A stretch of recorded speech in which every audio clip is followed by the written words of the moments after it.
Good morning, everyone. Happy Easter, and welcome to the show. On today's podcast, we'll be talking about two games that I started yesterday and ended up both being quite good, although I do have some interesting thoughts on each one and how to continue playing them in the future. Also, some schedule updates and the like. Today is a laid back and chill React Sunday, so I hope you're ready to relax right here on today's episode of the Level 1 Podcast.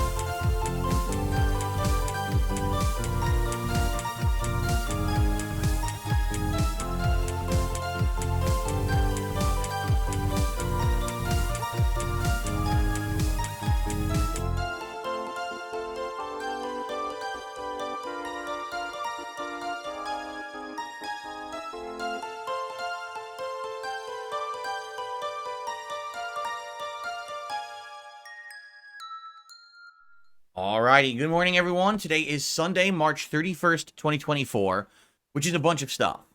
I'm Darkside Phil, and I welcome you here to the show. First of all, today is the last day of March. So that means tomorrow we'll have a brand new setup behind me, fresh new feeling, and awesome games. Also, today is the day when I believe in Europe, many of you guys over there are changing your clocks. So I think just like how 2 weeks ago, we in the United States sprung forward by an hour, I think you guys and gals might be doing it today.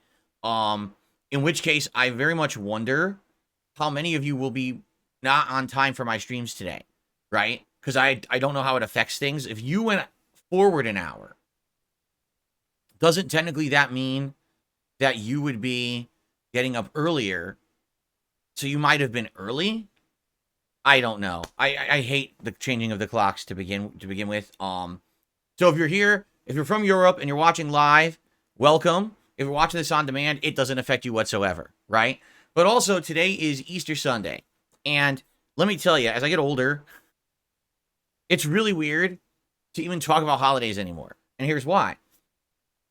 You know, when you're a kid, you don't think about this. But as you get older, you realize holidays are so different for everybody, right? Like, for some people, today is Easter Sunday, a religious holiday. If you're a Christian, you celebrate that today is the day that after having been arrested, tortured, and essentially murdered by the government, Jesus Christ rose from the dead and shocked everybody. Like, a lot of people didn't believe that he was the Son of God, and you know, in your religious beliefs, you believe he rose from the dead today, and it's a momentous day in the Christian religion, correct? Okay. But for other people, today is the day when a giant cartoonish anthropomorphic rabbit jumps around, shoving chocolate and candy down children's throats, painting eggs and throwing them at people. You know, just like Christmas, where for some people, Christmas is the birth of Jesus Christ. And for others, it's the day when a giant fat man without your permission comes down your chimney, invades your home, and leaves you gifts, but also eats your milk and cookies. Like, what? Then to escape, before the cops show up, he jumps in a sled and he flies away with flying reindeer. Like, what? Where does this shit come from? I wonder who actually made this stuff up originally.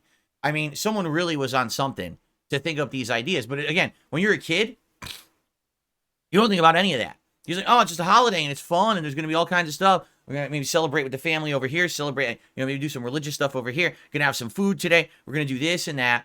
You know what I'm saying? And like, you grow up, you're like, what the hell? It's like, hey, look, here comes Peter Cottontail hopping down the bunny trail. Hey, kid, have some chocolate. Whoop, shove it in his mouth. Oh, like, hey, you want some jelly beans? Rapid fire, machine gun jelly beans delivered to kids. Oh. Like, what? It's like Sugar Rush holiday. I don't know. It's for me, when I was growing up, we did a lot of different things on Easter. We always went to church. Because, I grew up Roman Catholic. So I always went to church for the holiday. And then we would come home, and because basically it was the day when Lent ends, so you can actually, like, you can eat meat now, right? It's time to eat meat again after fasting for Lent. We would have a bunch of different kinds of food that day specifically for the holiday, one of which being, I told you guys, it was called the Easter platter, where it would be hard salami, prosciutto, which is a salted Italian meat, cottage cheese, and hard-boiled egg. Basically, the eggs that we had colored for Easter, we would break them open, cut them up, and put them into this giant round plate platter, finger foods.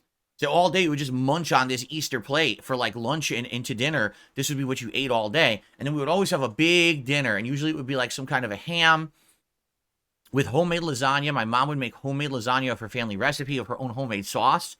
Or manicotti. She would make homemade manicotti as well. And that was always like a super good dinner that we had, on Easter. So we always did. Oh, and Easter egg hunt. Yes, absolutely. My parents would get plastic hollow eggs and put either candies and chocolates or quarters, or sometimes later on when I got older, dollars into them and hide them all around the house. And my cousin and I would go around the house trying to find these hidden Easter eggs. And it was always funny, like 3 days later, my dad would find one that neither of us had found, like behind the back corner of the couch because someone probably kicked it, and it went back there. No one ever found it. And sometimes we even got Easter baskets, which were full of all kinds of stuff. Sometimes it was candy. Sometimes it was toys, like that was something nice. It was kind of like second Christmas almost in our household. When you're Christian or Roman Catholic, Easter is like the second biggest holiday of the year. Christmas is the biggest and Easter is second biggest. So it actually was kind of a big deal as I was growing up. Now today it's like just a normal day. You know what I mean? Like to me, I don't do anything. In fact, we had forgotten it was Easter this week. So, if we had remembered it was Easter, perhaps we actually would have done a dinner that had like ham or something, but we just didn't even think about it. So what are we having for dinner today? Gumbo, which is chicken sausage and shrimp with peppers in a roux over rice. Very Easterish, right? So anyway, no matter how you celebrate the holiday, whether it's religious for you, whether it's a day where you actually do other stuff that's very weird and commercialized and not religious, or if you just have a normal day like me, I hope that you have a good Sunday, okay? But for me, it's kind of a day of ending March and now feeling fresh for a new month, because let's be honest, these last couple of months have felt kind of tired and really droning on and on with the games that I was playing. And now that we have finished RPG Overload and we're starting new games and we're starting refreshing new things like bringing back Elden Ring and stuff, it's going to feel like a nice, fresh new month for sure.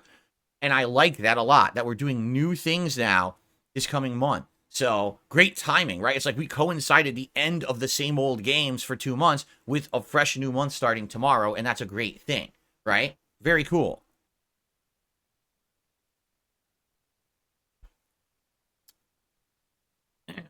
Oh, of course. Dapian says, Jesus loved gumbo. The Bible says so. Oh, of course. We all know. Jesus, he had the loaves and fishes, remember? And he took the loaves and fishes, he multiplied them for everyone, and they dipped it into gumbo as they ate it. Of course, the classic story from the Bible. I remember that one. Thank you, Dad. Anyway. Man, how did I forget that one?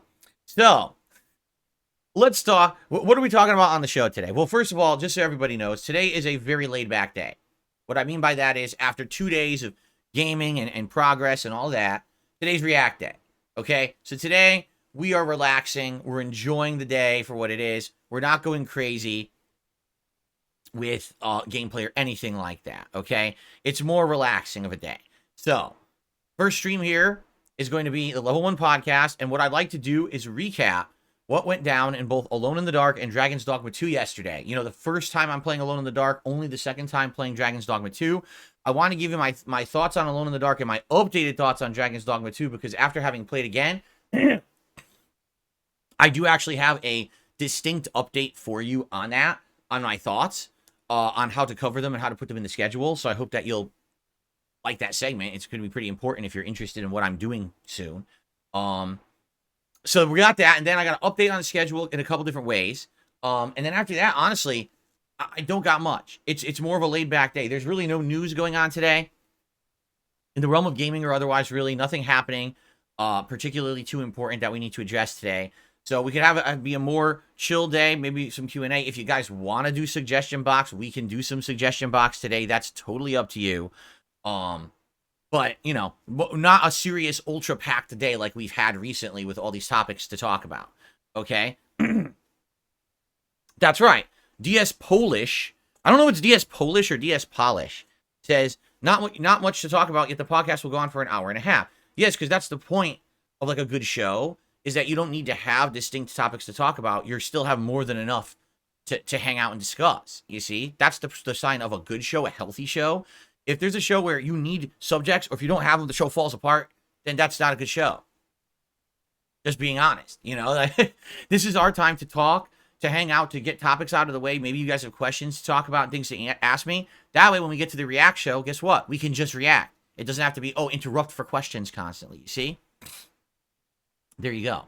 So, let's chill, shall we? It is DS Polish as in the country. DS Polish. Gotcha. Okay, cool.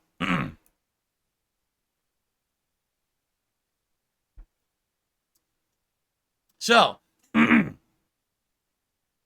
of course, the Blimp says the podcast is the best part of your streams. Ignore the nonsense. Oh, I ignore the nonsense. I do, and trust me. Like recently, there have been people trying to create drama. I have completely ignored all of it. If you haven't noticed, and I want to say thank you, you guys. No one brings up drama anymore. This is so good. Like, it's been such a good few months. Let me tell you, people are not trying to bring up drama at all, even though there are outside forces trying to create it. I just completely ignore it. Like, I'll have someone contact me. Did you hear the? I don't care. I don't care. Don't have to tell me. Don't need to know about it. I'm here doing my thing every day. Let's just relax. And then things go well. So, ignore the nonsense. Have fun. It's just our world here on my streams and content. Don't need to pay attention to anybody else who's an idiot. Let's just have a good time, right? Cool. Okay. So, let's talk. First of all, let's talk about yesterday's games first. Then we'll get to the schedule, which is updated now. And I want to let you guys know, because it's an exciting update to the schedule. I think a lot of you will be happy with this update to the schedule that we have now for the first week of April. Okay? All right. Okay. Yeah, actually, I'm going to just say something right now. DoesItWork.net says, I don't mind ads. Does everyone agree the mobile game ads are the worst? I think that some of the ads they've been running on YouTube lately are atrocious. You know, I just happen to see them every once in a while clicking around when I'm not logged into my channel that has YouTube Premium.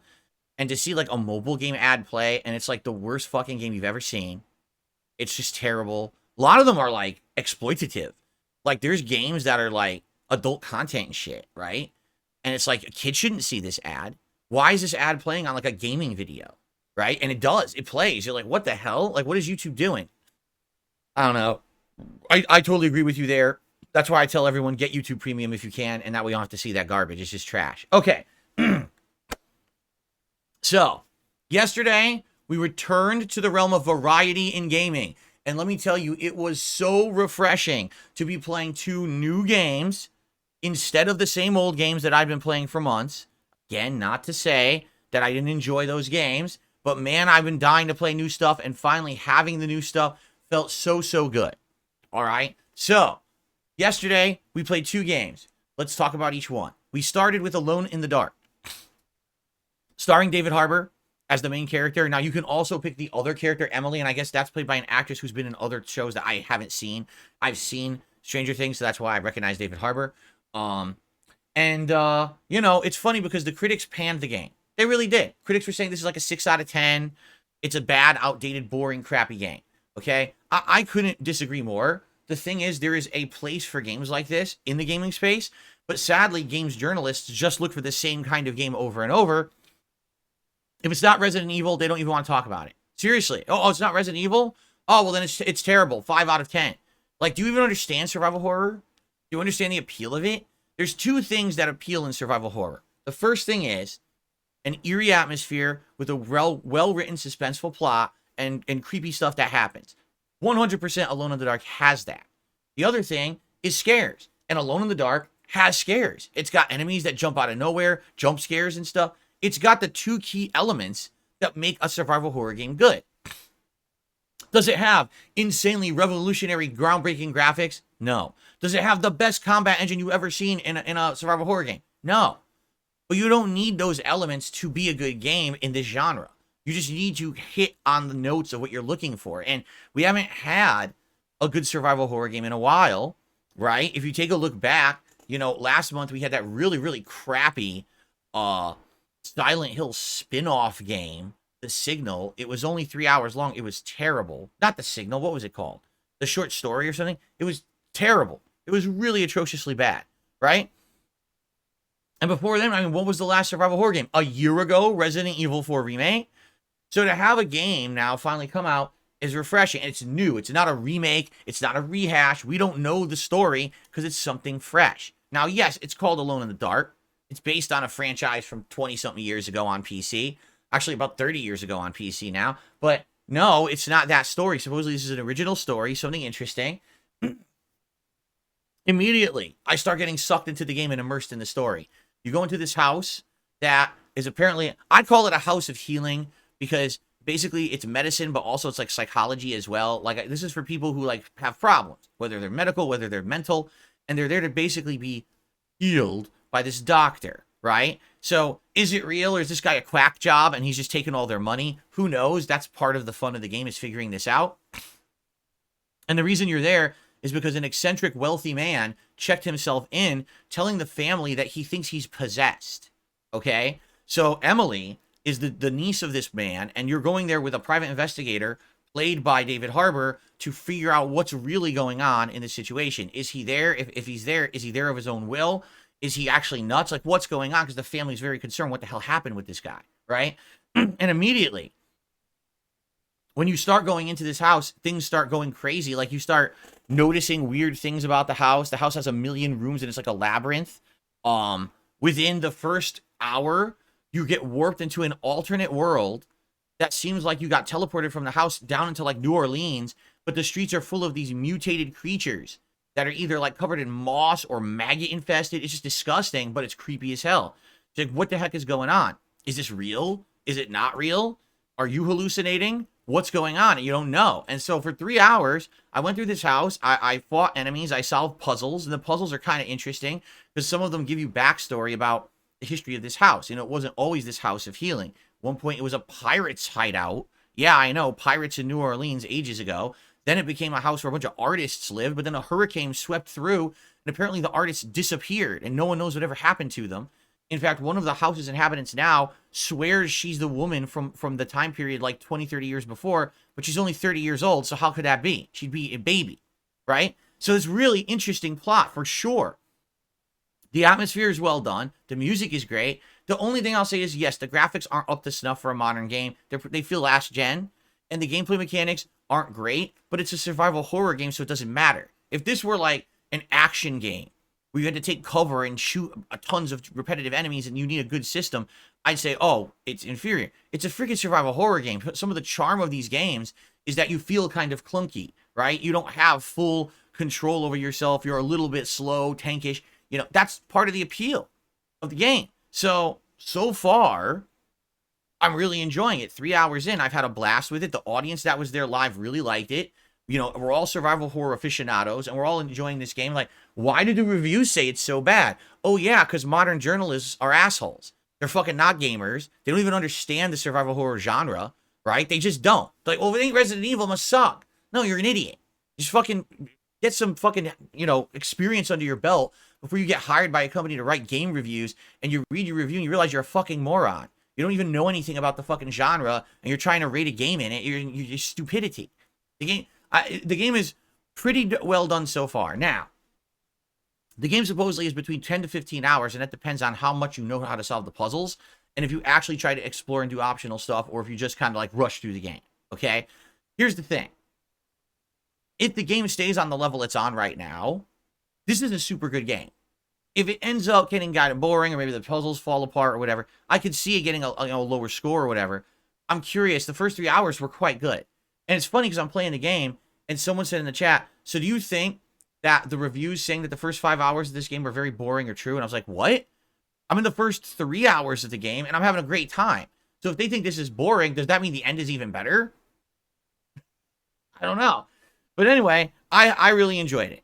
Okay? So I hope that you guys will check it out if you haven't. The videos are live on the channel. I made part 1, the featured video on the channel. Thank goodness we have something new to make a featured video on this channel because it's been so dang long since we did. If you like survival horror and you like my survival horror style and playthroughs, I think you're really going to like this game. So give the playthrough a look and let me know what you think, okay? Right now, you know, day 1 views, people are trying to watch it. Obviously, I'm not going to get the great day 1 views I would have got if I played it when it was a brand new release a week and a half ago. I couldn't play it then because I was in the midst of the other stupid RPGs, so I get it. It's not going to be a giant hit or anything, but I am hoping that it breathes a breath of fresh air into the channel. Just for perspective, we had people yesterday on stream who I hadn't seen in months. And they were like, yeah, I'm back. Now that you're done with those stupid RPGs, right? Now I'm going to come back and start watching your content again. And I was like, thank you. Seriously, thank you, because this is awesome. I want to have people coming for variety again. Not that, oh, they just think this is DSP RPG, right? So I'm very happy with that. We saw people again, okay? Okay. Then last night on the late stream, it was the return of Dragon's Dogma 2. And again, it sucked because I played that game all day long on release day, which was not yesterday, but the Friday before, or not this last Friday, but the Friday before. Okay. So I played for 5.5 hours, and then I literally couldn't play it again because I had to finish these RPGs. But now we're back. And my thoughts are as follows. Now we're 7.5 hours into the game. Okay. Dragon's Dogma 2 is a fine game that's kind of rough around the edges. And what I mean by that is you can tell the graphics are not as good as they should have been. They tried to do this game with the RE engine, which works for Resident Evil, which works for Street Fighter. It's not working for an open world game. It's having rendering issues. The frame rate is atrocious during certain combat scenes and running through cities. Like, oh God. Like, why? It's a modern day $70 game and it looks like this. It's sad. It really is sad that it's performing so poorly. Outside of that, it reminds me a lot of Dragon's Dogma 1 in regards to, like, it's open world, you're roaming, you're always encountering enemies, you have to fight a lot. It's very action-packed, meaning at any moment's notice, enemies descend upon you and immediately it's chaotic. A big fight is happening, explosions of magic, people are flying and flipping and slashing and slamming and blowing things up. That's how the first game was too, and that's why it feels so different from a turn-based RPG, because there's so much action that just explodes out of nowhere, right? So it's a fun game, but I feel, after having played it last night, like, to give you some perspective of what I did, we completed a sneaking mission, which was part of the story. We completed a mission where there was a guy in a jail and he refused to move, and now we have like another quest for him for later in the game, which we can't do yet.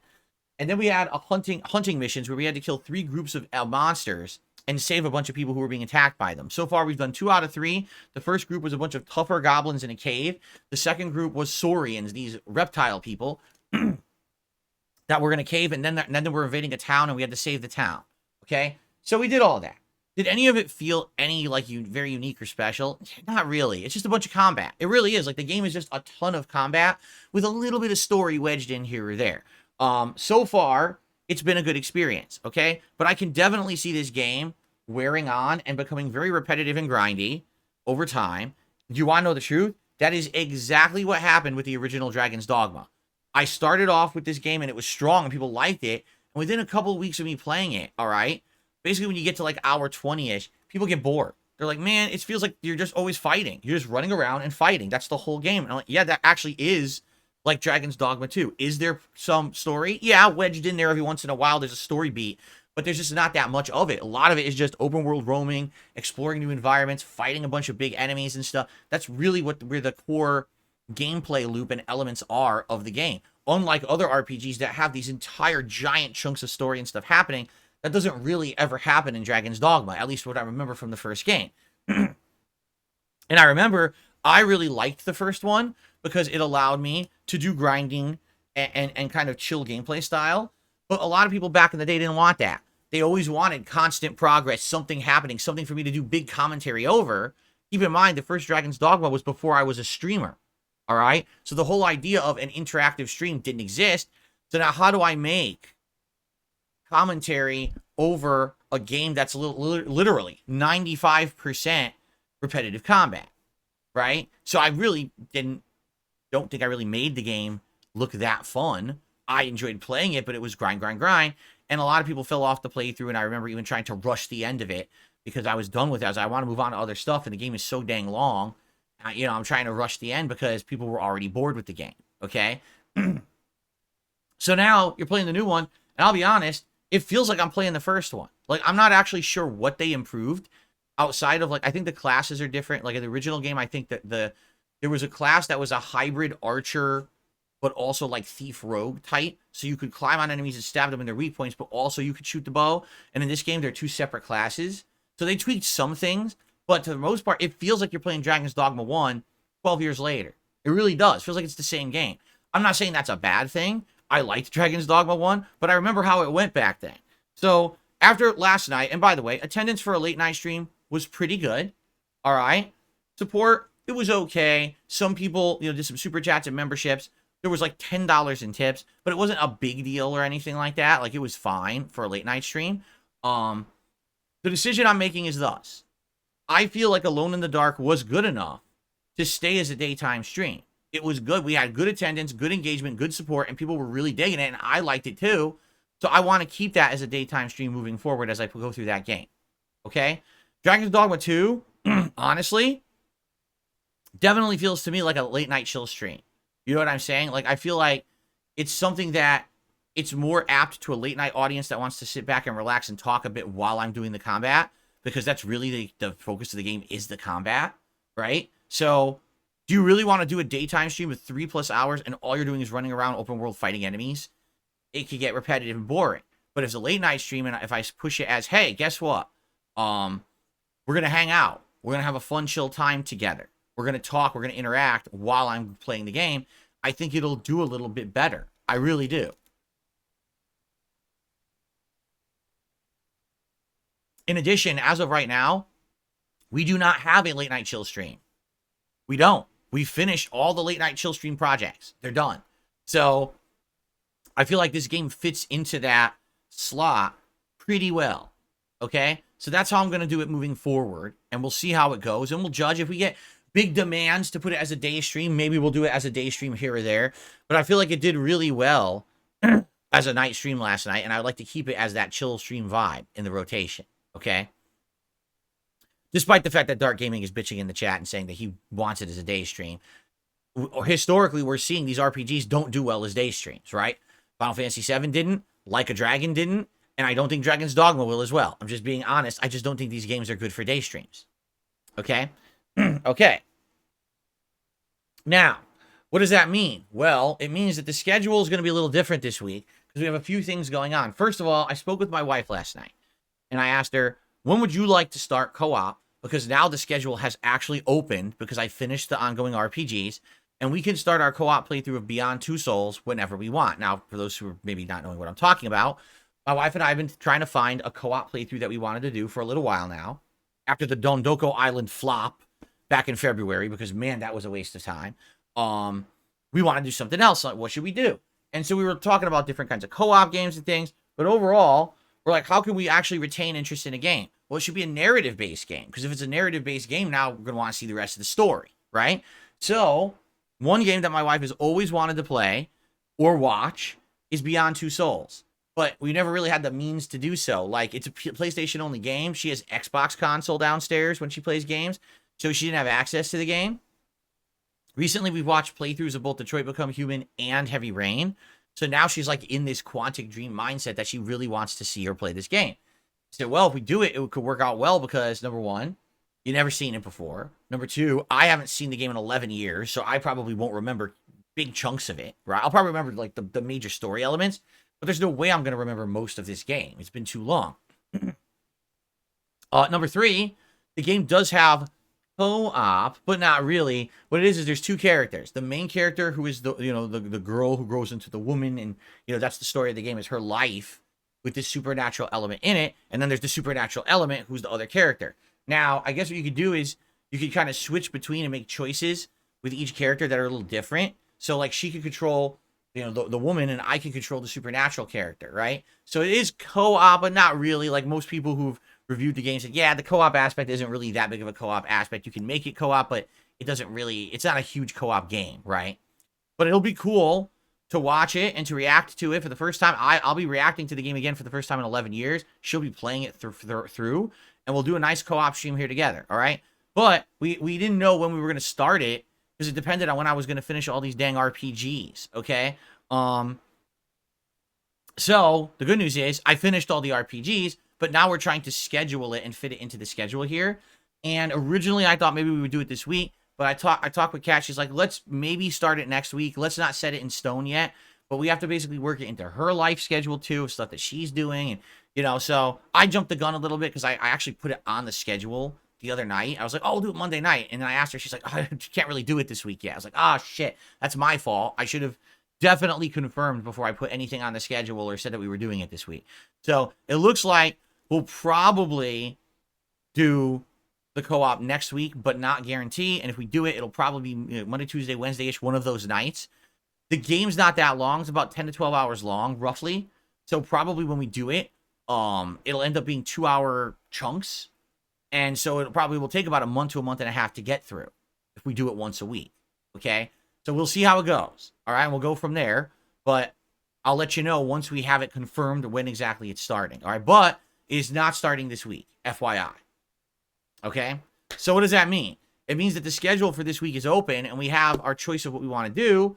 And I have a good idea of what I want to do. Okay?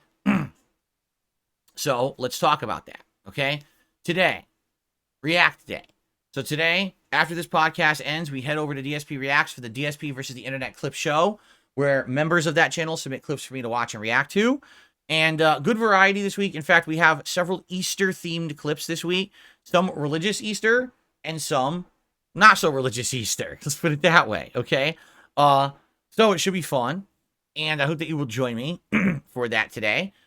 Tonight, a good late-night stream that I hope people are excited for because you voted for it. Over on my DSP Throwback channel, tonight we start the new Retro React series, Bully Scholarship Edition. Bully is a game that I played in 2013. I played the Scholarship Edition, which was the HD upgrade. It wasn't the original PS2 version, but it had been upscaled and made widescreen for the more modern consoles of PS3 and Xbox 360. And I think I had played it on the Xbox 360, if I remember correctly, right? And it was a special playthrough because, number one, it's a Rockstar game. And I played it directly the year after I had played the GTA trilogy. So people were craving to see me play more Rockstar content, okay? Now, the good news is it's different from GTA. It has some elements that are similar, but it's definitely not as adult-oriented. There's not mass murder, right? There's no massive amounts of swearing. There's no insane amount of sexual content. But it's still funny, irreverent, and a well-made game. It's a very unique game that Rockstar made, and a lot of people to this day lament the fact they never made a sequel. They were supposed to, and they actually had a sequel in development, and they canceled it to make more content for GTA Online.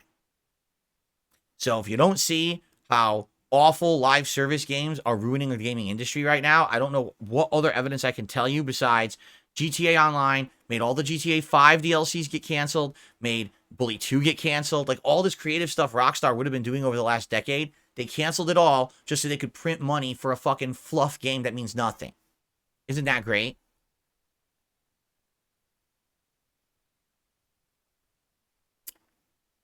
Anyway, getting back on the point. So Bully Scholarship Edition is a unique playthrough because, number one, a lot of people remember it as a great one. Like, wow, that was a really good playthrough Phil did. A little different than his GTA style, but still fun. But also, this was the playthrough that mid through the playthrough, I swapped from being someone who used a camera pointed at my television, okay, and recording offline to direct capture and online streaming. So the whole style of the playthrough changes halfway through. So I'm curious to see how that affected it. I've never watched this playthrough back, not once. So I don't even know if there's a giant change in my attitude or my commentary or the way I play the game, or if it's just the same but it looks or sounds different. I don't know. I think that would be fascinating to see if we get that far. The thing is, I know that a huge first part of it is still done with the camera. Okay?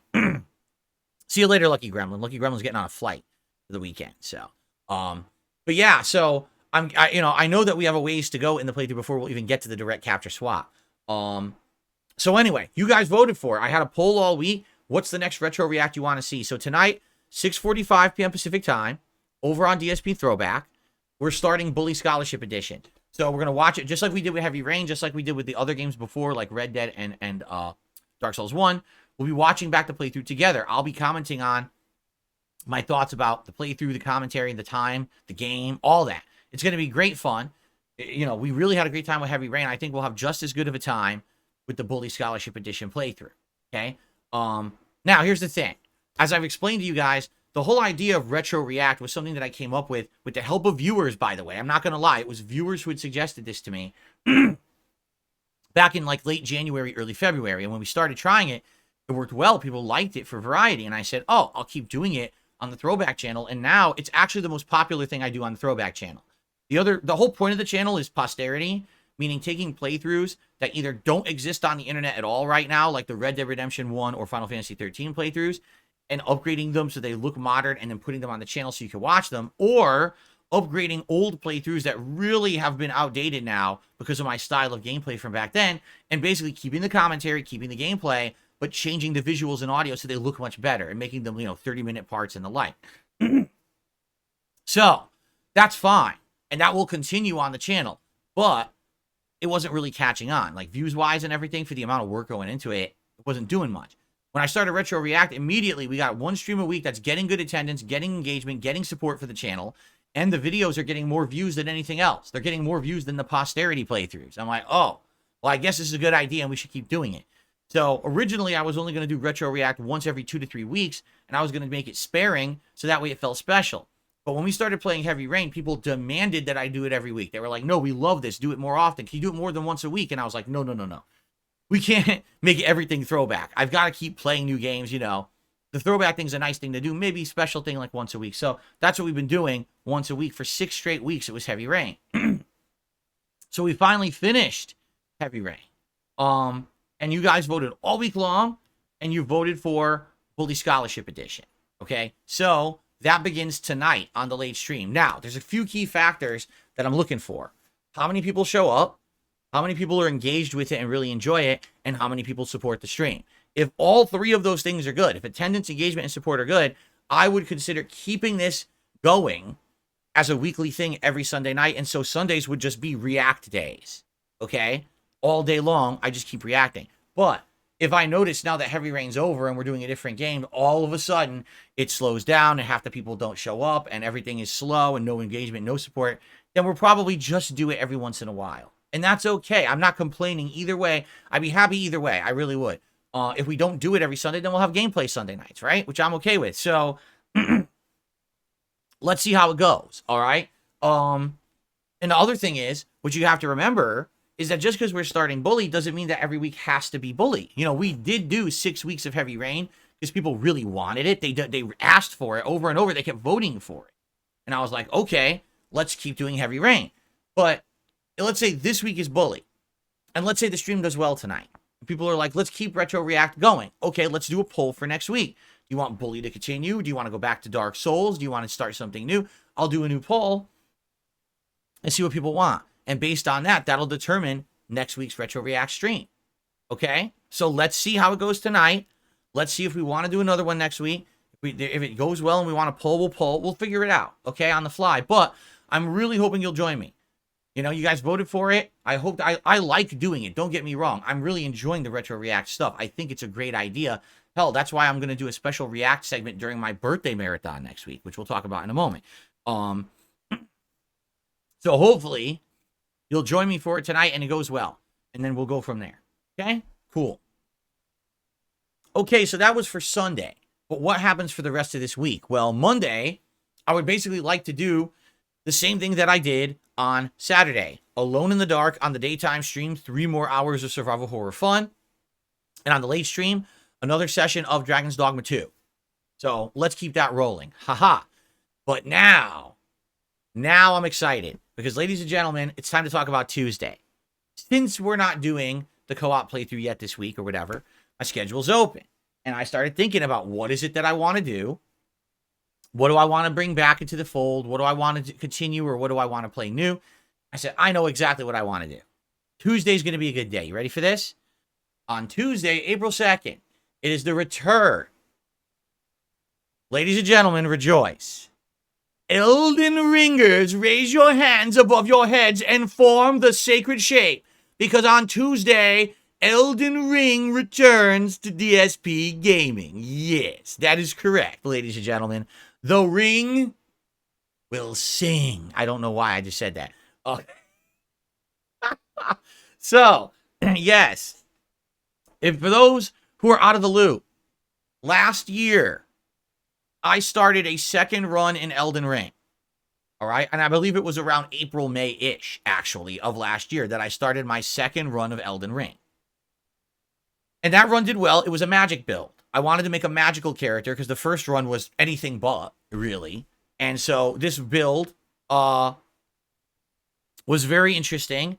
And basically, I got all the way up to the part where I had killed the Lich Dragon. Remember the corrupted dragon that you fight with the God of Death and all that plotline and all of that, right? The uh the uh the deathbed bullshit, whatever the fuck she is or whatever. I can't even remember her name.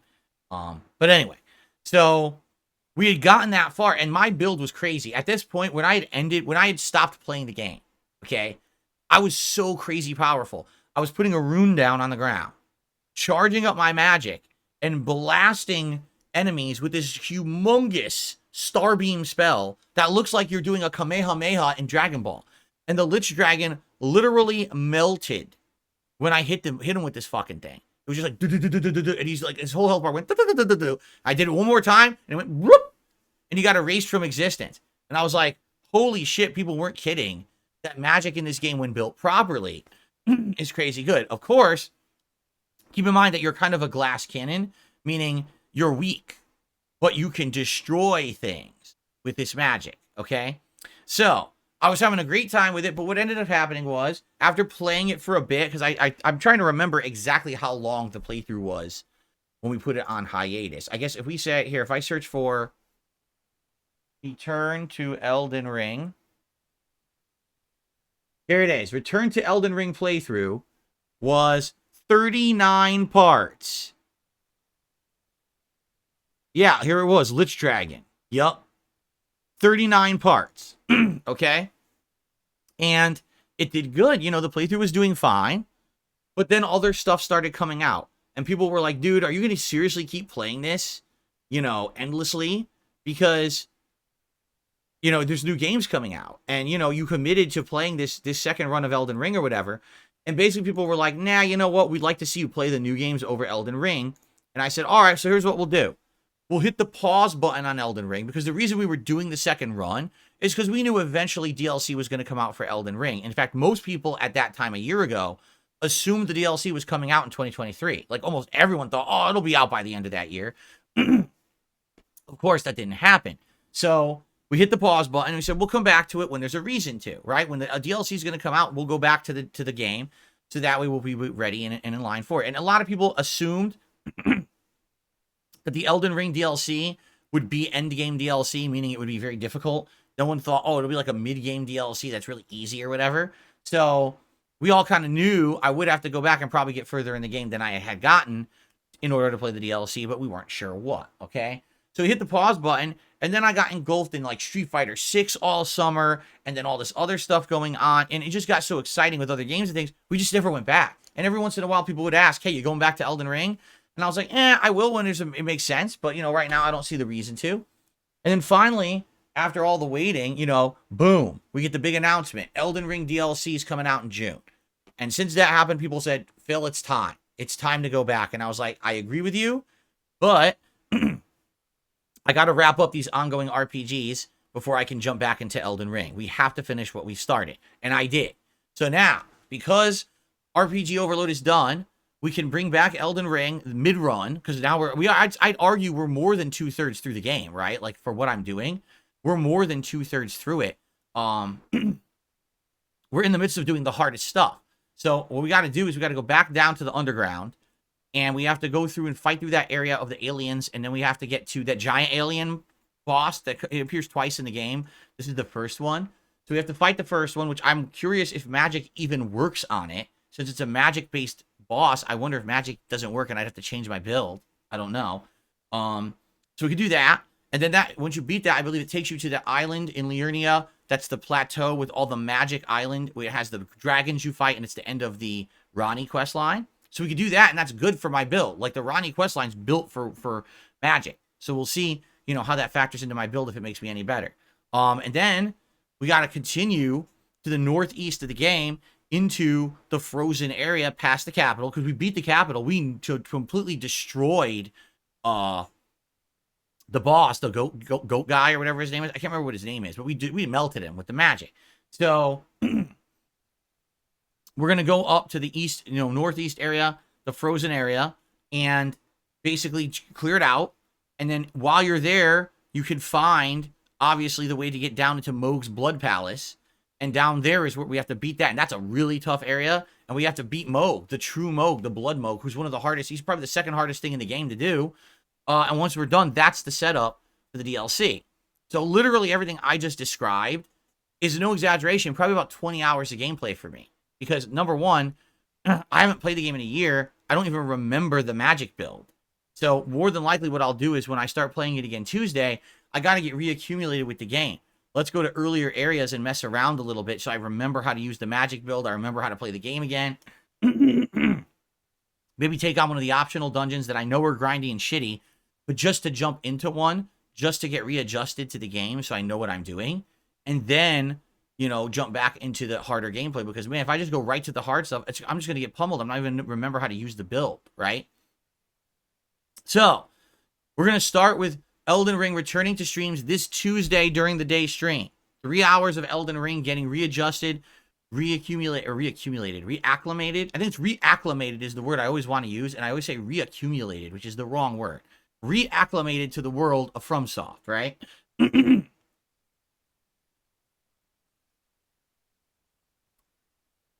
So, I hope you will join me for the return of Elden Ring, hour 40, because we was 39 hours last year. Right? So this is the magic run resuming. Although it's funny, you know, in just a year's time, I've completely changed the way that I do the videos. Like, the thumbnails will be different.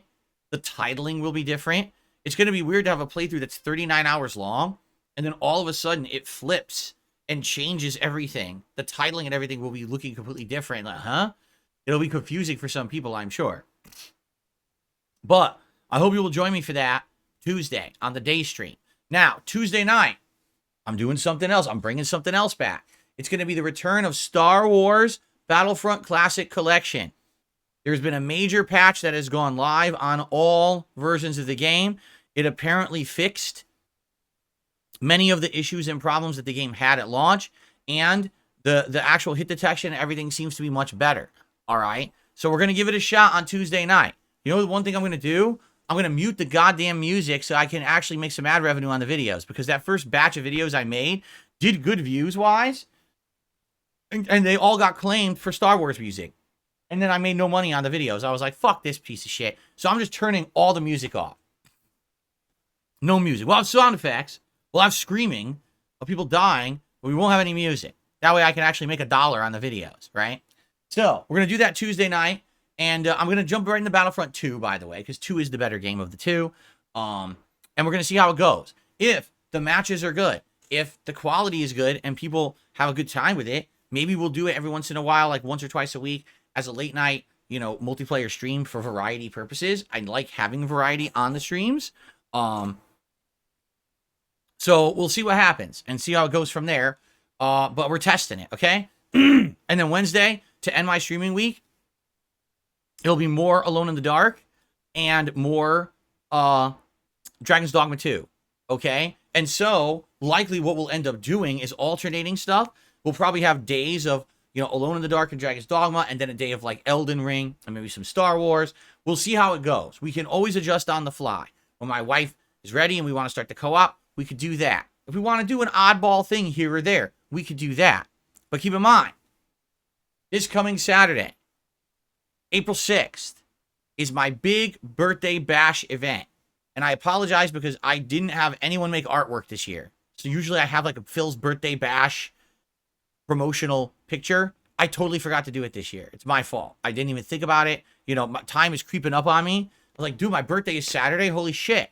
So on Saturday, April 6th, we're doing a marathon here on DSPGaming. And it's going to be a good variety of stuff at this point. Like, people have come up with some really good ideas of stuff to do.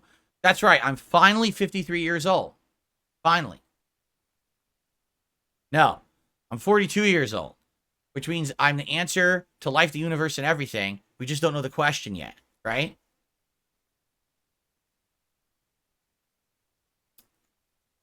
There you go. So, anyway, no one is going to get that reference, I don't think. But anyway, this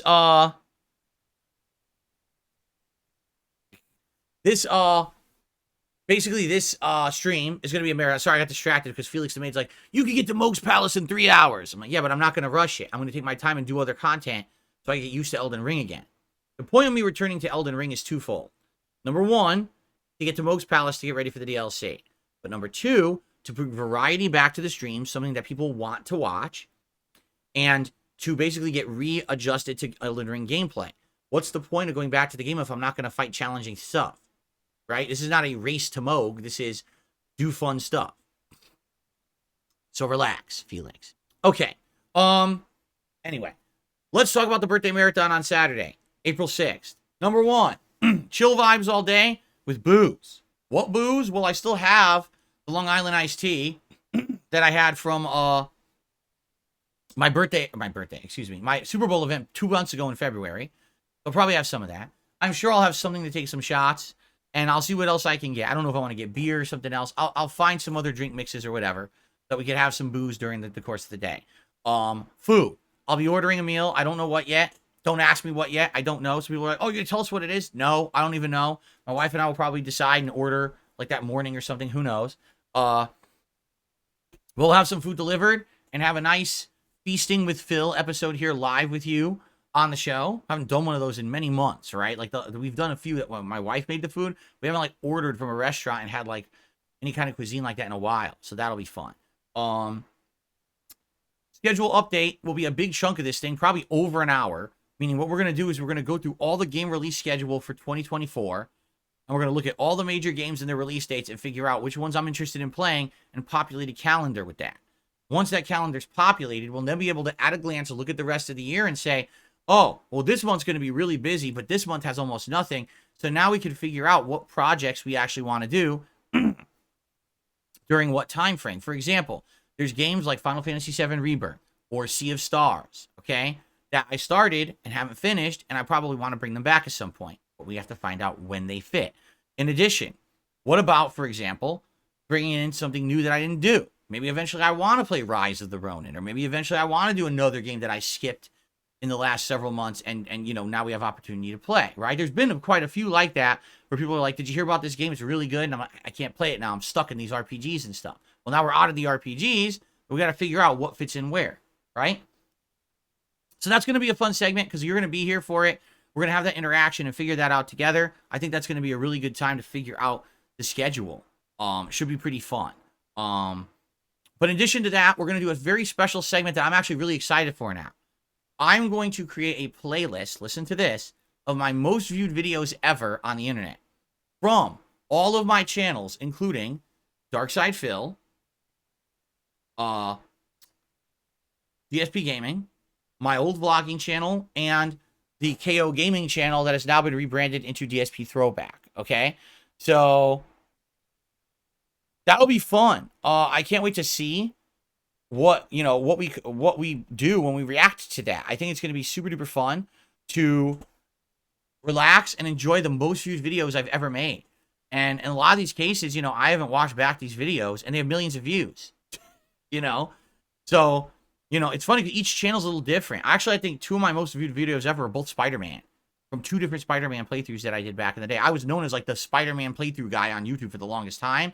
And then YouTube removed my content from the algorithm. Like, you can't find those videos anymore. Seriously.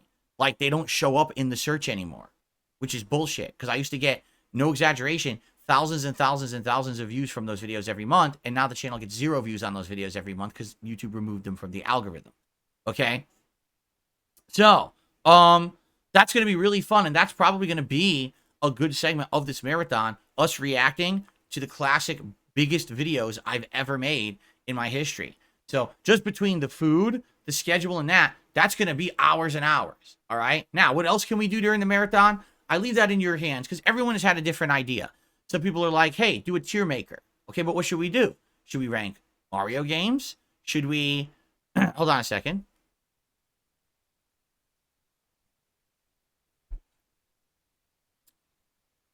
What was I going to say? Now I got distracted by a pop-up. We could do a tier maker, but I don't know what you want to do. One of the tier maker suggestions was rank Mario games. One of the suggestions was rank the years that you made content. And I'm like, so rank 2008 through 2023. We could do that, but you know, that would be really tough because I would have to review every game that I played those years, but also think about all the personal stuff that happened as a YouTuber in my personal life. That would be a rough thing to do. Like, I feel like that's an event in itself.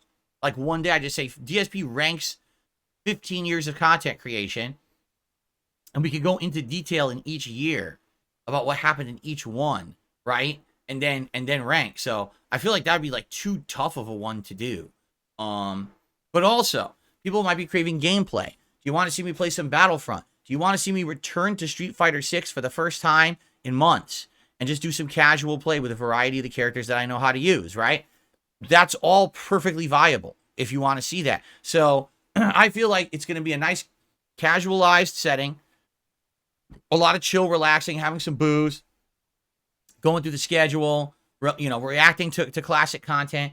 At the end of the night, the last thing we're going to do is have a piece of birthday cake that my wife's going to make me. And it's going to be a nice cake. I already know what she's making, but I'm not going to spoil. It's very different from what she did last year, that's for sure. So it should be a good event. If you like my stuff and you just want to have a chill day celebrating my birthday, come by on Saturday, April 6th, all day long, and we'll have a good time together. Okay? Fair enough? I hope so. I hope that you guys will join me for that if you can make it on my birthday. All right? Outside of that, it's going to be an alternation, again, between Elden Ring or Alone in the Dark. It's going to be an alternation between, like, Battlefront and Dragon's Dogma 2 on these various streams. Sunday will still be a React day next week. And we'll go from there, figuring out when's the co-op starting and all of that. And the thing is, once we have the gaming schedule segment of the marathon done, we will know way more concretely what's coming out and what to expect. And it will allow me to have a better idea of what's going on there. Okay? Fair enough? Okay. All right. No, Derek is not doing a Tiermaker for the birthday event. He says he's making some kind of a questionnaire about my history, and I'm willing to try it. I don't know how it's going to work or if we're going to like it, but he's working on it, and so if he finishes it by Saturday, we'll do it for a segment. We'll try it and see what the heck it is. I think it's supposed to be like questions about me as a content creator and games and stuff like that. I don't know. I guess we'll find out. Okay. So guys, that is what I got today. I wanted to go through that thoroughly so you know what's going on in the next couple of weeks. Now that the schedule has been established, yes, we're returning to Elden Ring, which I'm excited for, and I hope that you guys will join me for that. And outside of that, continuing new games. And again, if we end up finishing some games, that's fine. We can bring in some new games. What will they be? I don't know. Let's see what's available. I'm sure there's stuff that I've missed or stuff that you guys have wanted and you've told me about it. Like, I know someone said, oh, this game's right up your alley and it's this, and I'm like, yeah, but I can't talk about that now because I'm in the middle of RPG Overload, right? So now RPG Overload is over, and I hope that people will come back and say, hey, here was the game that I suggested. Now you want to do it now. Maybe I do. I don't know. So we'll figure this out. Okay. So I'm not sure what happened here. We had someone who did a super chat, and then they said to give a shout out to a certain person, and I don't know who that is. Then they got banned by a mod, which makes me feel like that was some kind of a troll thing. So, gee, thanks for the super chat. If you were a troll, I'm not gonna read your message. I don't know why you got moderated, but oh well. Our first real contribution from today is a $2 tip.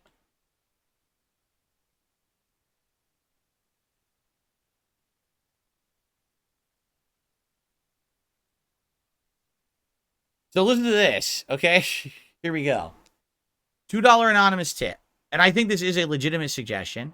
I'm going to read it, and I'm going to weigh and balance what they're saying and try to figure this out, all right?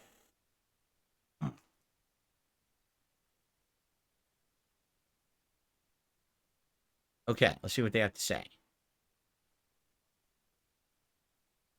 Could we ever see a segment where you take questions about a member's life issues or an opinionated question and then you respond? Make it a high-tier members feature. That way trolls can't infiltrate it. Yes, they can. Because memberships actually are very easy to get on the cheap, so that doesn't even work what you're suggesting. Make a community post each week. Let those members post their issue or question. Maybe a more long-form react with fans than just chat questions. Hashtag DSP listens. Okay? So here's the deal. Okay? Number one. These member ideas will never work. We already know that now YouTube is completely broken when it comes to memberships. People can easily spoof an IP address, pretend like they're somewhere else in the world, and buy a membership for pennies on the dollar. You can literally buy like a highest tier membership for less than $1. Okay? So sadly, the suggestion doesn't work just on those grounds. And that sucks, I know, because I liked doing stuff with memberships, and now basically they're completely worthless thanks to YouTube being busted and being stupid. Okay?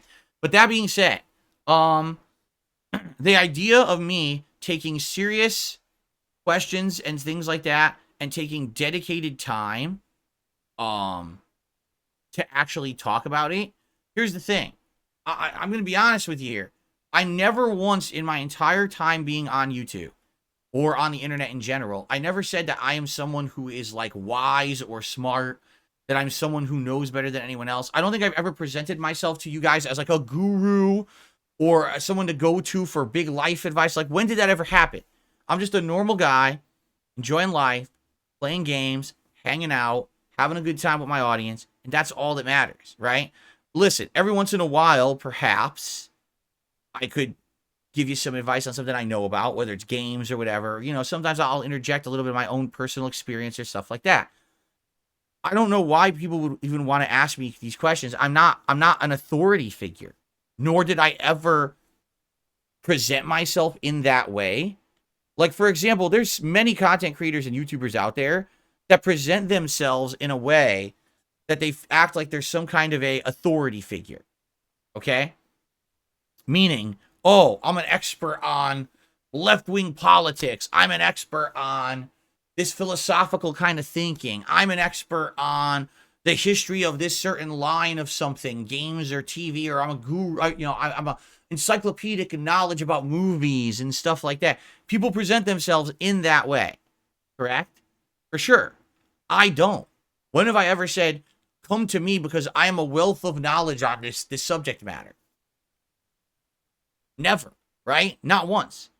If you want to ask me questions about like Super Turbo or something, I guess, or about the history of being a YouTuber for 15 years, that I can tell you. That's about it, right? Like, I give you my opinions on stuff, but this is not anything to live your life by. And if I had an entire premise of a show or something like that based on, hey, ask Phil questions and he's going to give you advice, I think that's a terrible idea. Because basically when you do that, you put yourself kind of in the line of fire, do you not? Like, what's to say that someone asks me a serious question about, let's say, for example, a relationship. Let's say someone's in a relationship and they're in a bind. And they ask me a question. And I answer honestly, I think you should do this. Maybe this will work. And then they do it, and then it blows up, and the relationship ends. And they're like, it's your fault. You gave me bad advice, Phil. Like, well, wait. But I never wanted to present myself as a guru to tell you what to do. I don't know any better than anybody else, you know? So that's what I mean. Like, if that was the kind of content creator I was, if I was presenting myself in a situation where it's like, oh yeah, I'm a life coach. I'm a guru of this or that. I'm not at all. Nor did I ever aspire to be or present myself as such. If you're here to have a good time, great. But outside of that, beware at your own risk of trying to take any action in your own life based on something you hear in my content. I don't know what else to say. Like, that's your personal choice. If I start doing a whole series about that, now I'm putting myself in the line of fire because I actively chose to do that, right? That would be my fault. So, no, I do not think that I will be doing that, but thank you for the tip. Okay, so people are saying there's a detractor channel.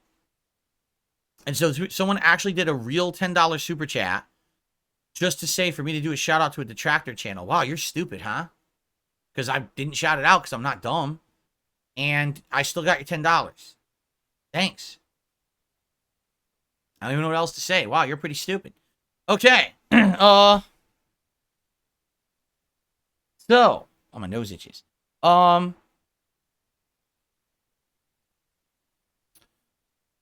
Let's see here. Hold on one second.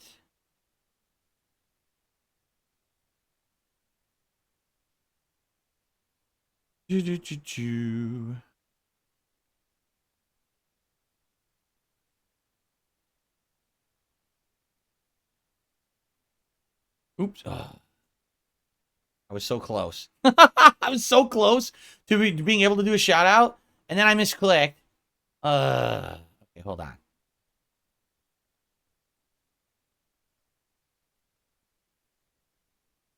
Okay. Shout out to 1 Minute Man for a $20 tip. Thank you, 1 Minute Man. I appreciate that. Let's see what 1 Minute Man has to say this morning.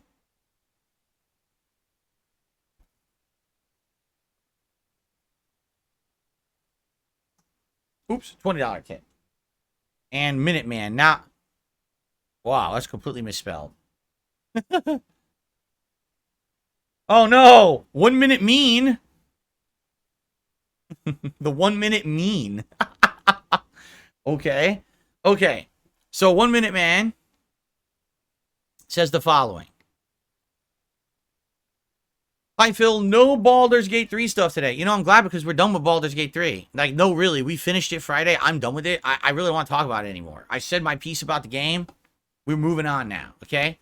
I have a relaxing and somewhat funny story that may have relevance in today's world. Once I worked with a guy who at times behaved oddly. One day someone said jokingly to him, "You're crazy, man." He responded, "I'm not crazy, and I have papers to prove it." For a few seconds, I wondered where you get such papers. Then it dawned on me that certainly explained a lot. It was a unique and fascinating experience to work with a guy like that. He was otherwise harmless. In today's world, maybe such papers would be a common requirement for many jobs. Where would you get papers to say that you're not crazy? Right?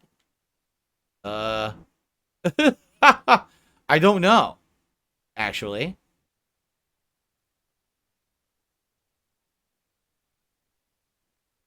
Yeah, I literally don't know. Okay.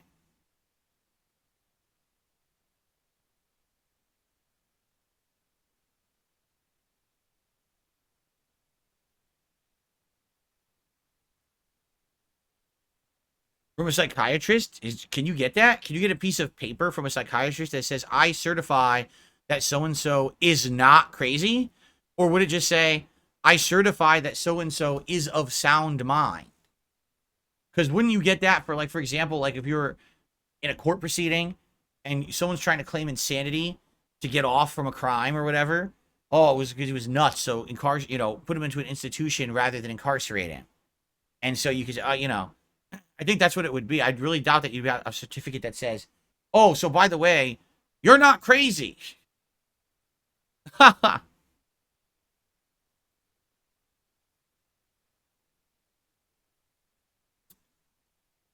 It should actually say, "Congratulations, you're not crazy," and it should have like streamers and confetti coming down on the document. You know, so it looks like a piece of party stuff. That'll be great. Right.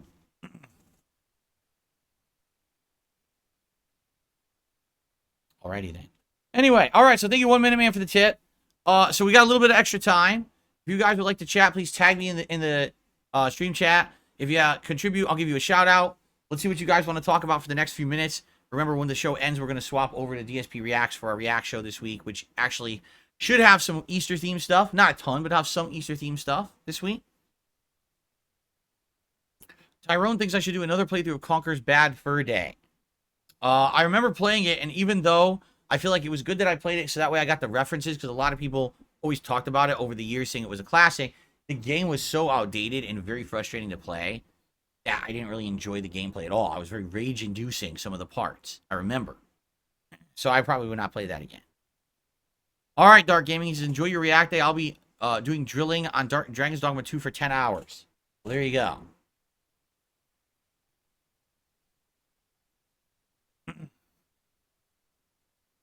Where do we go to put things into the suggestion box?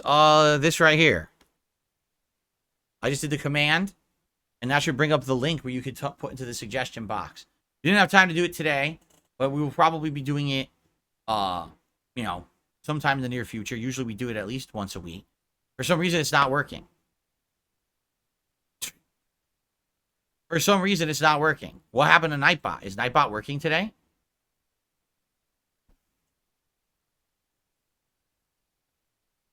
Actually, oh, the Nightbot did do. Hold on. What the? Now, why is it that when you did it, it worked, but it didn't work for me? Did you see that? I did the command and it didn't work, then you did the command and it did work. So there it is. That's a suggestion box you can post up there.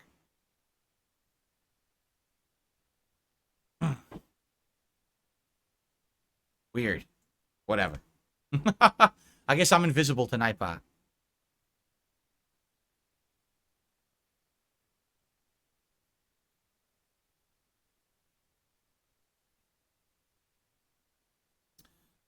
Yeah, I know David Harbour was in that Gran Turismo movie. I just don't care. Like, I don't care about cars, nor do I care about the Gran Turismo franchise. So I don't give two craps about that movie. That's like two things I do not give two shits about, right? So let me try this.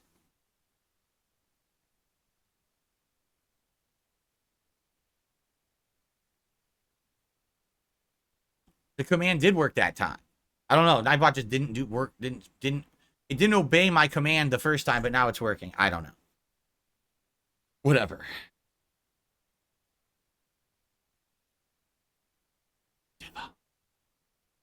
Not a huge deal. What are the commands we can use? I still have the ask the king command, even though the show's defunct. I don't know why. You know what? I'm just gonna get rid of that now. I'm just gonna get rid of the ask the king command because that show's not coming back at this point. Email, gift, Instagram, which is hilarious because I don't use my Instagram anymore either.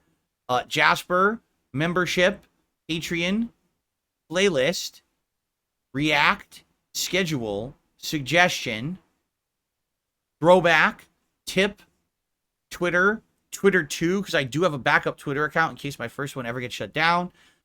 Wish list. Oh my god, I still have a wish list command. I don't even think the wish list exists anymore. So I might have to undo that one. I don't think that wish list works. Let's see. I don't think that, I think it's going to give me an error.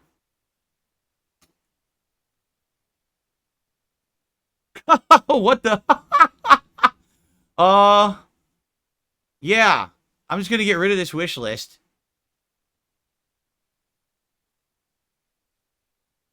We accidentally have something added to a wish list that looks like hair products for my wife. She accidentally wants to put something on the wish list. I'll delete that. There. I'm just going to get rid of the wish list command because we don't even use this. I don't even know how to access this. Like, I wouldn't even know how to add something to this. This is from like 7, 8 years ago, this wish list. I guess I'll get rid of the wish list command. Let's do that. There we go. And Xbox, because the Xbox one is a funny quote from the launch of the Xbox Series S and X, where Xbox's social media account razzed me. There you go. So not many commands.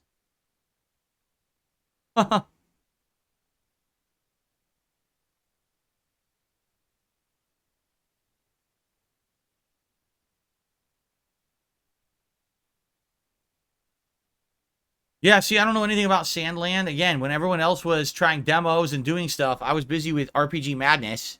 So I never got to even try the Sandland demo or even know what it is. So I have no idea if I'd be interested in it.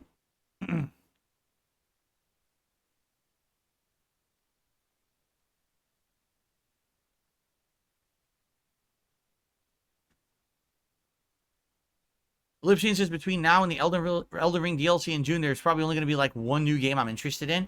If that's the case, good opportunity to go back and do things that I missed, right? Or go back and resume playthroughs that are on hold, or, you know, look at Game Pass and see what's available there that possibly people would want to see. Because I know there's a lot. It's just we haven't had opportunity to look at anything in 3 months. Ever since the end of January, when Like a Dragon came out, there's been no opportunity to do much of anything, right?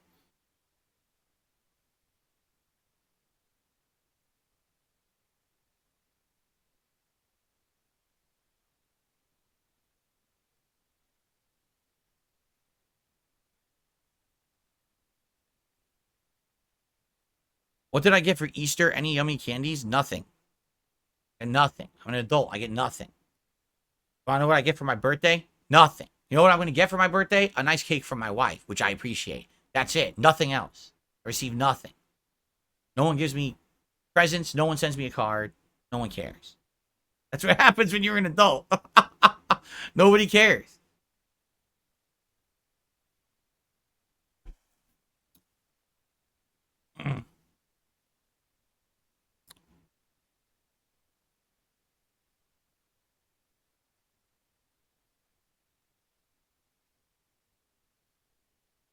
Okay.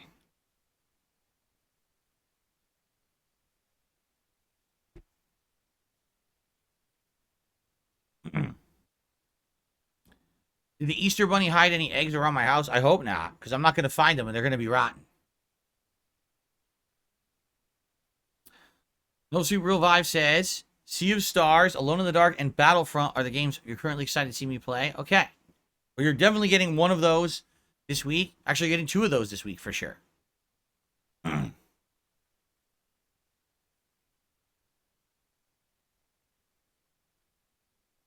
Pizza Box Gaming says, my dad still sends me money on his birthday despite me telling him not to, and I make six figures. I think it's more for him than me. Wow. Just tell him, there's nothing wrong with a card as a sentiment, right? But why the money? That is kind of silly. If that's the case, just like donate it or something, right? Like go donate the money.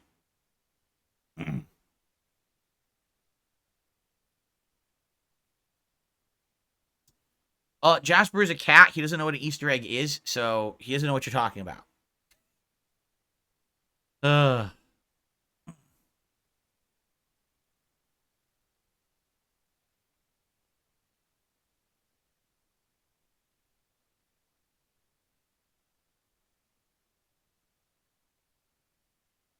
Okay, Derek's saying he's doing a multiple choice question about how well do you know DSP. It might be up to 14 questions. Okay.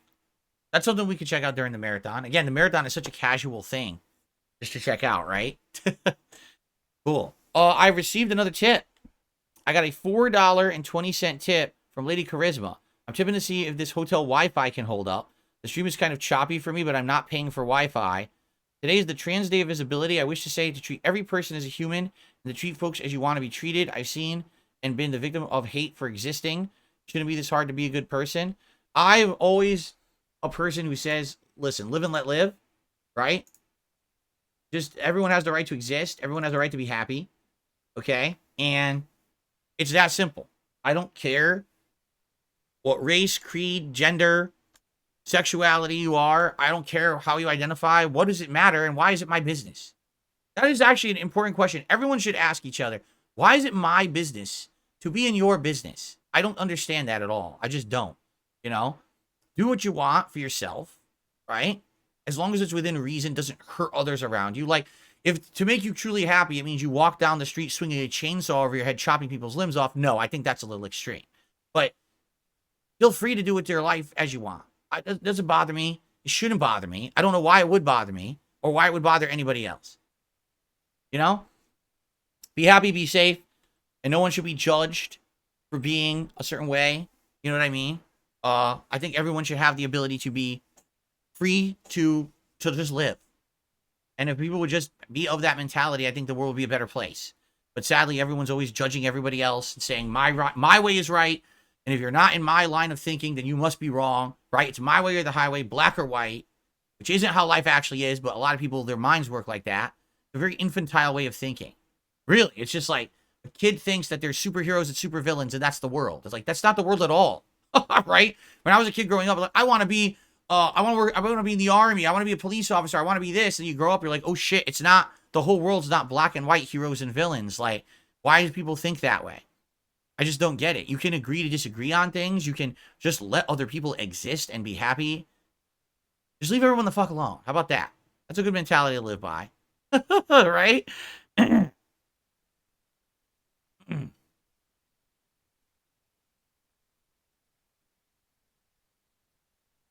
Well, again, you guys all have the rights to your own opinions. I've always been a person who's just like, hey, do what you want. As long as it doesn't mean that it hurts me or my family, feel free to do what you want with your life. There you go.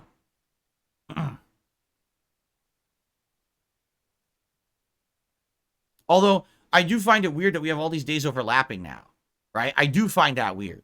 That it's like, why do we have, well, today is this holiday and this day of observation and a day of remembrance and this. It's like, what? Why are there 7 things today? How are we supposed to even remember half of them? It'd be nice if we could separate these things out. There's 365 and a quarter days or whatever a year. I think that's enough to have different days. I don't know. Why is everything the same day? That is confusing.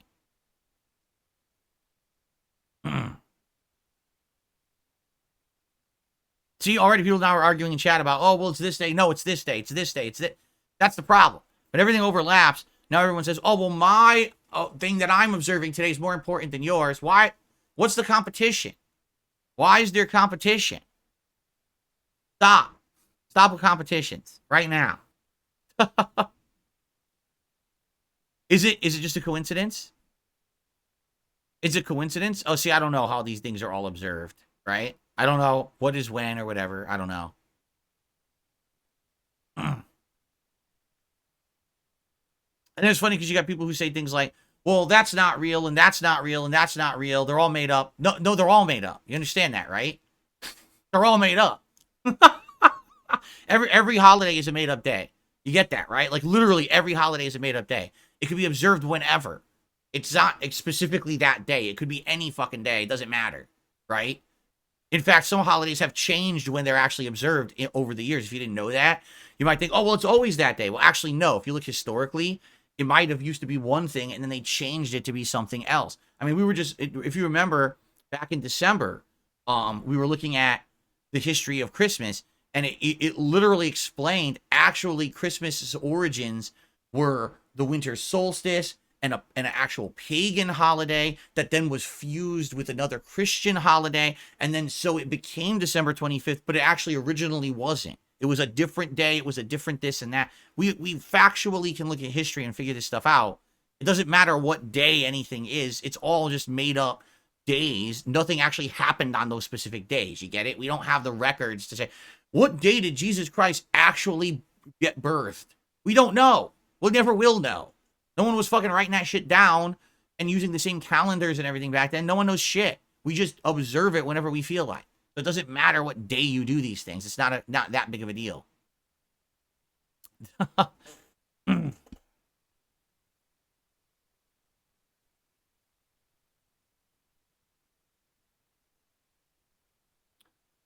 He hate me DSP super fans. It tips me $1. Says, on what issue do you think the right-wing argument of why we should accept someone who doesn't accept themselves? I don't know what you're talking about. Thanks for the $1 tip. I don't know what you're talking about. Oh, good Lord.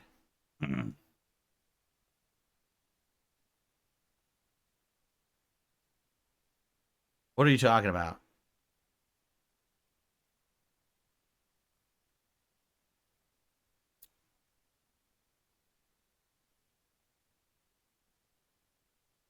Yes.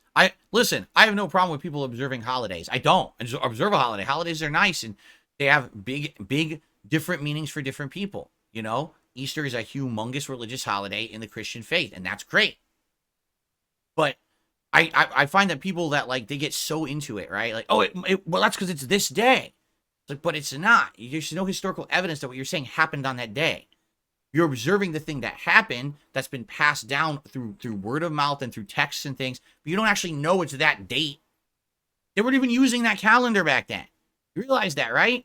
Our modern calendar wasn't being used back then when these things actually happened, so you don't know when these things actually happened. You have no clue. It's ridiculous.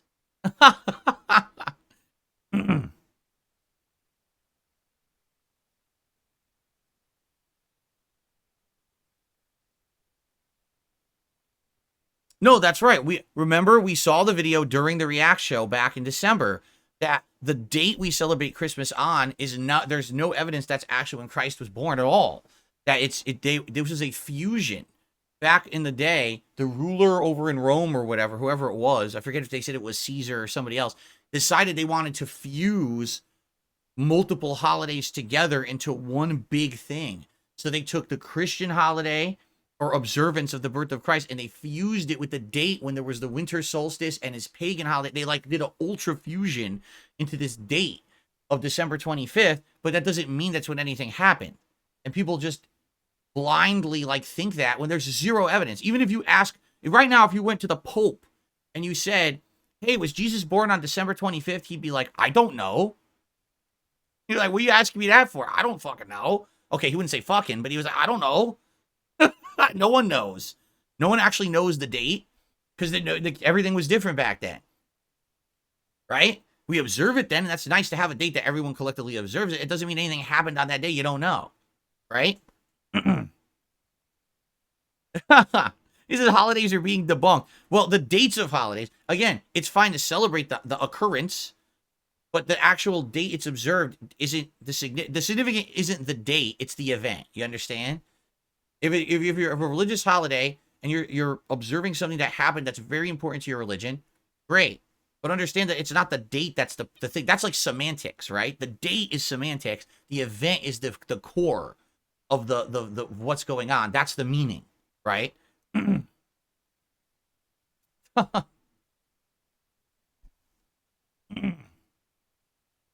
received a $5 tip from Thomas. He says, I don't get the chance to jump into a live stream often. Here's a small tip. I'm currently finished watching your Bioshock 2 playthrough from 2010. Wow, time flies. Ugh. That Bioshock 2 playthrough was something else. Full of bugs, crashes, frustration, and me just feeling like that game was so inferior to the original Bioshock. So... Thank you for the $5 tip, Thomas. I appreciate that.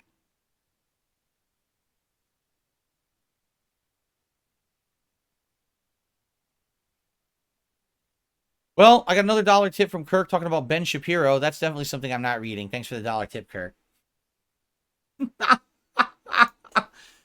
Really, you don't give two fucks about what that guy says. I might as well just listen to everything that comes out of someone's ass as they fart. Okay.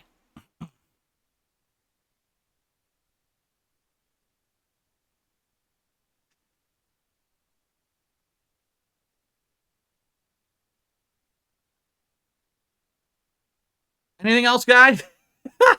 Anything else, guys, or shall we adjourn?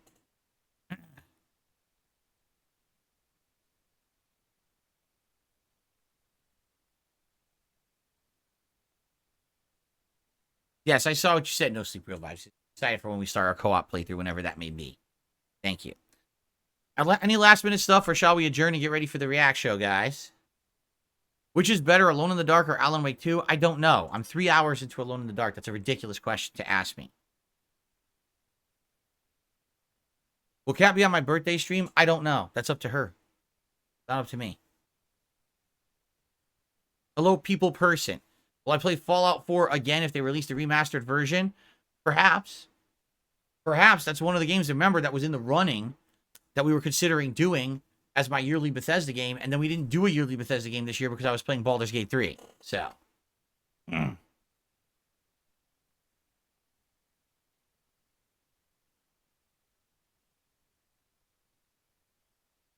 Kirk tipped another $1, and I'm not reading what he's saying. Okay. I'm seriously, until he says, like, logical things or, you know, he's just saying dumb shit to try to get a rise, so I'm just going to ignore everything he says and just say thanks for the $1 tip. There you go.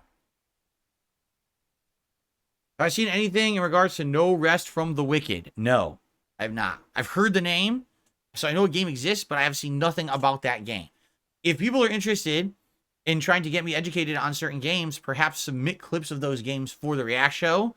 That's a perfect opportunity to get a game trailer in there or something. Why more people don't do that, I don't know. I feel like it would be cool if people did that because some of the few things we've watched on that show have been very informative, correct? So I wish more people would do that rather than saying, hey, did you see it? Like, well, I didn't see it, but submit it, and then I'll see it. Right?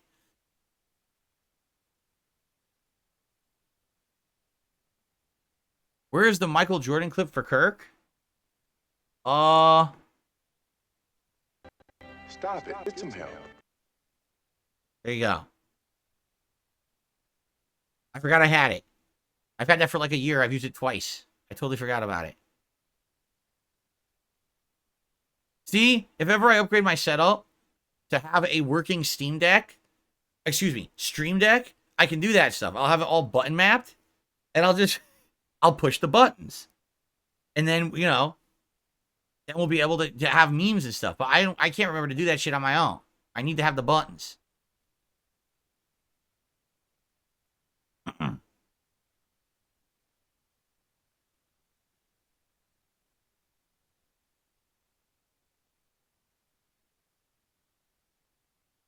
Don't add an applause button like Rich has. I can't imagine why anyone would have a fucking self-applause button. That, you want to talk about being a fucking egotistical son of a bitch? If you have a button to create simulated applause to things you say, I mean, how big of a fucking ego must you have, right? I mean, that's ridiculous. So that, I agree, that's like out of control. That's on the same level as I will turn on my camera when the first $20 contribution comes in today. And then the camera goes on. By the way, everything that I say, you must laugh at and applaud. Because you hear it, it's happening. So here, you tell me, man. It's fucking weird people, weird notions of their self-worth. I mean, holy shit.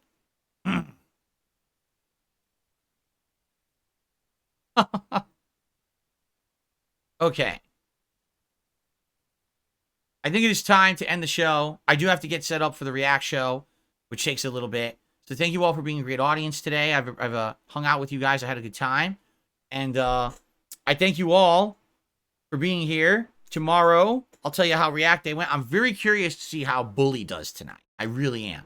I'm very curious to see how Bully does on the late stream as a Retro React. I hope it goes well, but you never know these things, right? And thank you for chilling with me. Have a good day. Either way, happy Easter to those who are celebrating Easter in any way, because there's multiple ways you can celebrate Easter, obviously. And I hope to see you all tomorrow for another fun edition of the Level 1 Podcast.